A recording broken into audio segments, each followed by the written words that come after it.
শিক্ষা জাতির মেরুদণ্ড। আমাদের শিক্ষা ব্যবস্থা ভালো নেই।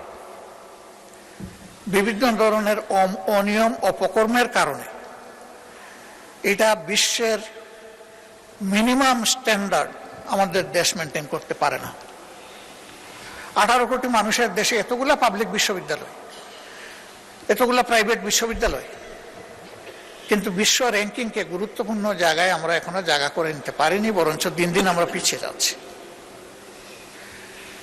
এর মূল কারণ এই শিক্ষা প্রতিষ্ঠানগুলো নিয়ে আমাদের কোনো নির্দিষ্ট ভিশন নেই এবং সেই জায়গায় দক্ষতা বৃদ্ধির এবং দক্ষ লোকের সম্মান করার কোনো জায়গা নেই। বরাবরই রাজনৈতিক আনুগত্যকে প্রাধান্য দেওয়ার কারণে নিজেদের ইচ্ছা অনিচ্ছার লালন পালন করার কারণে আমাদের শিক্ষা পিছিয়ে যাচ্ছে। কোথায় গিয়ে থাকবে আল্লাহ ভালো জানে। থামাতে হবে, আর পিছনের দিকে যেতে দেওয়া যাবে না। এখন একটা জায়গা থেকে শুরু করে সামনে এগিয়ে যেতে হবে। সেই শিক্ষা আমাদের দেশে বহুমাত্রিক। এখানে সাধারণ শিক্ষা আছে, কেজি থেকে শুরু করে বিশ্ববিদ্যালয় পর্যন্ত। আবার এখানে মাদ্রাসা শিক্ষা আছে। মাদ্রাসায় আবার দুইটি মৌলিক ধারা আছে, একটি আলিয়া মাদ্রাসা আর একটি কওমি মাদ্রাসা।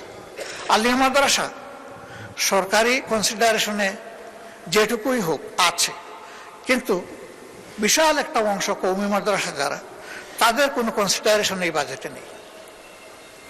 অথচ সরকারের ট্রেজারিতে তারাও তো ট্যাক্স দিচ্ছে।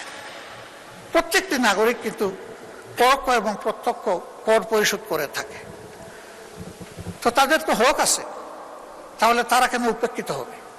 হ্যাঁ, এখানে তাদের কিছু আশঙ্কা আছে। তাদের আশঙ্কা হলো সরকারি দান সুবিধা যদি গ্রহণ করা হয় তাহলে এই শিক্ষা ব্যবস্থার উপরেও সরকার ইচ্ছামতো নিয়ন্ত্রণ আরোপ করবে। তখন ইসলামী শিক্ষার মৌলিকত্ব ক্ষুণ্ণ হতে পারে। যদি তাদের সম্মিলিত যে সংস্থা আছে হায়াতুল উলিয়া, তাদের সাথে বসে তাদেরকে নিশ্চয়তা দেওয়া যায় যে আপনাদের পরামর্শ মোতাবেকই এগুলা পরিচালিত হবে। এরপরে আমরা লক্ষ্য করলাম প্রাইমারি স্কুলের প্যারালাল সংখ্যায় যাই হোক, ইবতেদায়ী মাদ্রাসা আছে, সেই মাদ্রাসাগুলার কোনো অ্যাকোমোডেশন এখানে নাই, আমাদের বাজেটে নাই। তারাও শিক্ষায় কন্ট্রিবিউট করছে। আমি দাবি করব তাদেরকেও এর অন্তর্ভুক্ত করা। নন এমপিওভুক্ত যে সমস্ত শিক্ষা প্রতিষ্ঠান আছে, ফ্যাসিস্ট আমলে বাস্তবতা থাকা সত্ত্বেও অনেক প্রতিষ্ঠান এমপিওভুক্ত হয়নি। এটা ঠিক যে এই ধরনের বেশ কিছু প্রতিষ্ঠান থাকতেও পারে যাদের কোনো ন্যূনতম মান নেই, দেওয়ার মতো অবস্থা নেই।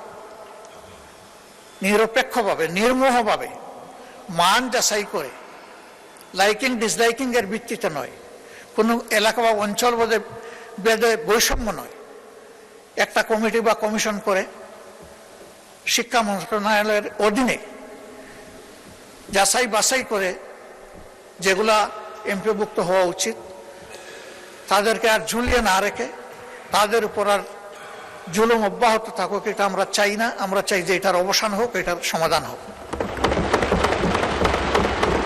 শিক্ষা জাতির প্রতি কোনো অনুগ্রহ নয়, একটি জাতির অধিকার। এই অধিকার দেওয়ার দায়িত্ব হলো রাষ্ট্র বা সরকারের। প্রত্যেক দেশে, উন্নত দেশেও শিক্ষার দুটি পথ রয়েছে, একটি সরকারি, একটি বেসরকারি। বেসরকারিতে তারা যাবে, সরকারির চাইতে যারা উন্নত শিক্ষা আছে বলে মনে করে, যাদের অর্থ আছে, অ্যাফোর্ডেবিলিটি আছে, তারা যাক, অসুবিধা নেই। কিন্তু যে জনগণ সরকারি শিক্ষাটা নিতে চায় তাদেরকে মানসম্মত শিক্ষা নিশ্চিত করা হচ্ছে সরকারের কাজ।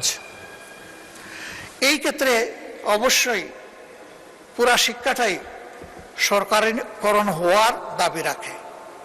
এই বিষয়টাও আমি সরকারকে বিবেচনায় নেওয়ার জন্য অনুরোধ করব।